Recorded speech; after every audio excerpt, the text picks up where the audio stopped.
scrappy people. Traci Reed here today, coming at you with a Sketchy Sunday layout. This is Sketchy Sunday number 17. It's up here in this top left-hand corner. Today I'm going to be scrapbooking this photo of Apollo. This one's Aries.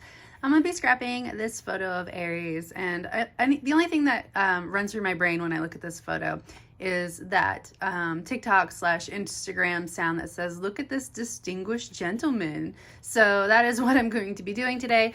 I'm going to be using the My Person collection. Mainly because it's lovey-dovey, but also because the green sort of plays off the green in the photo, which is like the only color in the photo, this green and this gold.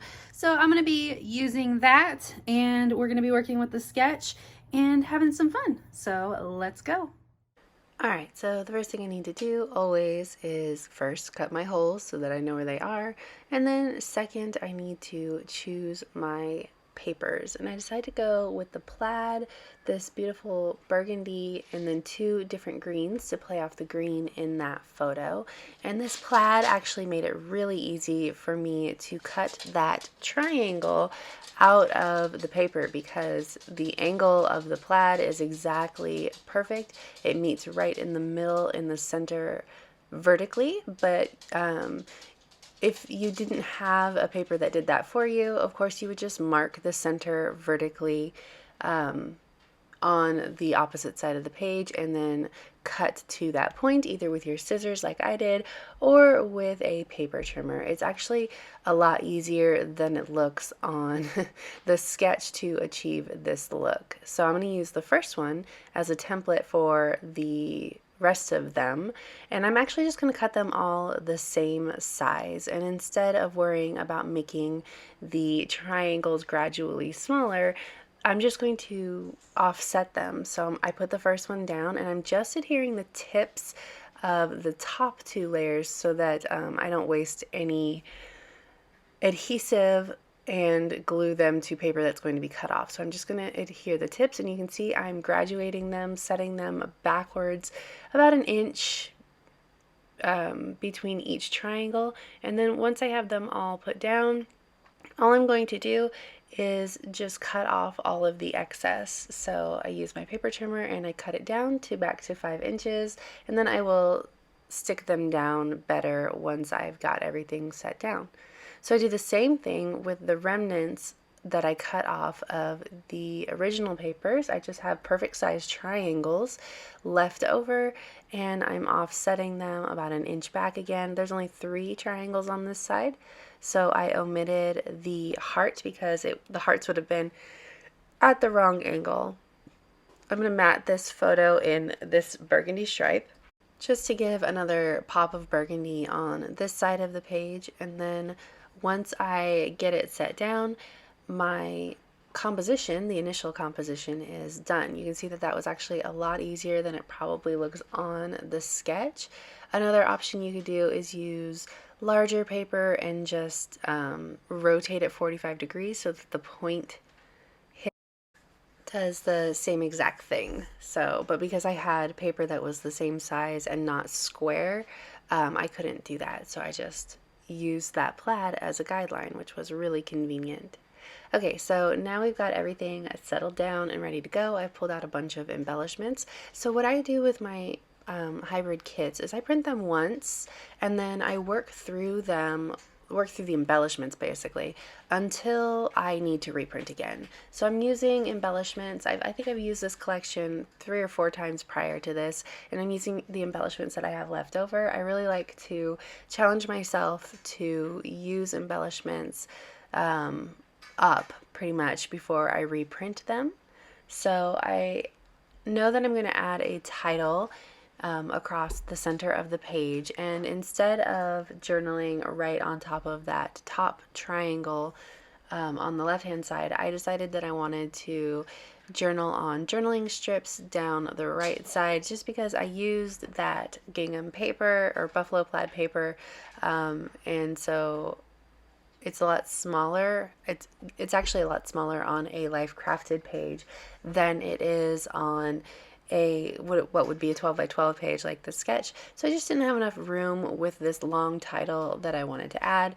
So I'm going to add journaling strips instead. I'm kind of trying to decide what I want to incorporate.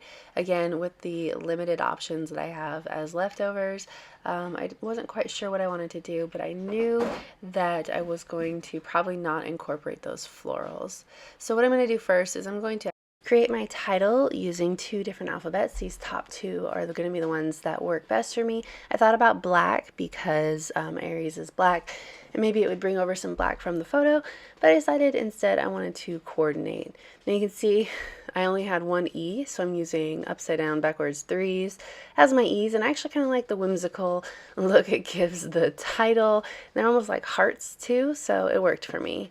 So next, now that I have my title down, I'm going to pop up this embellishment on foam dots, and I'm going to start working my way around. You can see on this, or you saw on the sketch, that a lot of the embellishments were tucked into the paper layers, and so I'm sort of sticking with that vibe, but adding my own twist to it because I have a lot of round embellishments, and it wasn't quite working the way that I had envisioned with all of these hearts. So I am going to use this rainbow, even though I keep putting it back.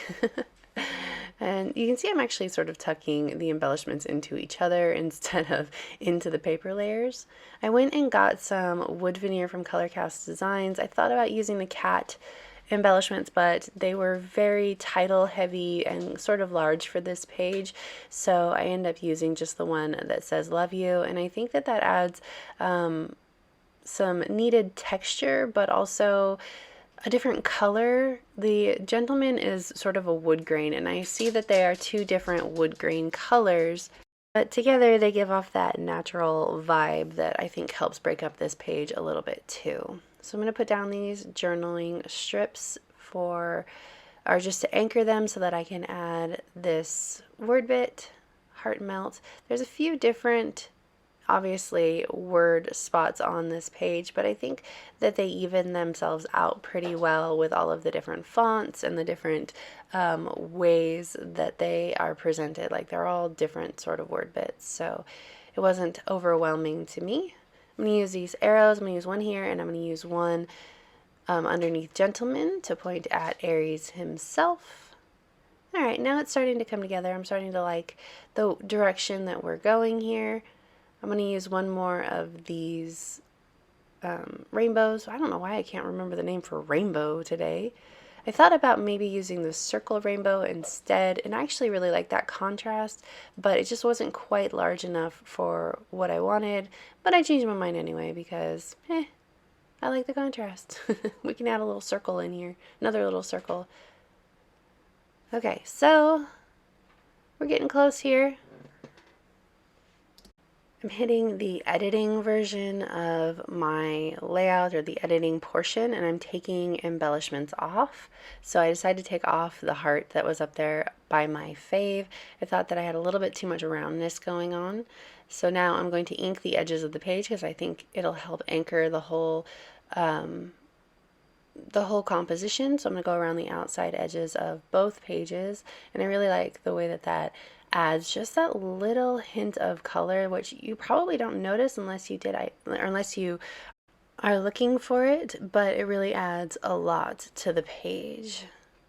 So I finish that up, and the last thing that I'm going to do is I'm going to grab some silver gold enamel dots that are older from Cocoa Daisy, and I'm going to add them everywhere. I decided to go with the bronzy sort of dots because I really feel like they match really well, and they bring in that color from the title again, and also they kind of have like a rosy undertone, almost like a rose gold, not quite, but almost like a rose gold, and I think that that really works with this page. I'm going to add some clusters and move them around a bit, and then I'm going to call it good. So if you enjoyed this video, I'd love it if you give it a thumbs up. If you're new here, go ahead and subscribe. I would love to have you. If you don't already, you can follow me over on Instagram. I'm at Traci M. Reed. I'd love to see you over there as well. There's a link to the blog post with the sketch challenge in the description box below, and you can check out other versions of this sketch as well as download the sketch itself. All right, thank you.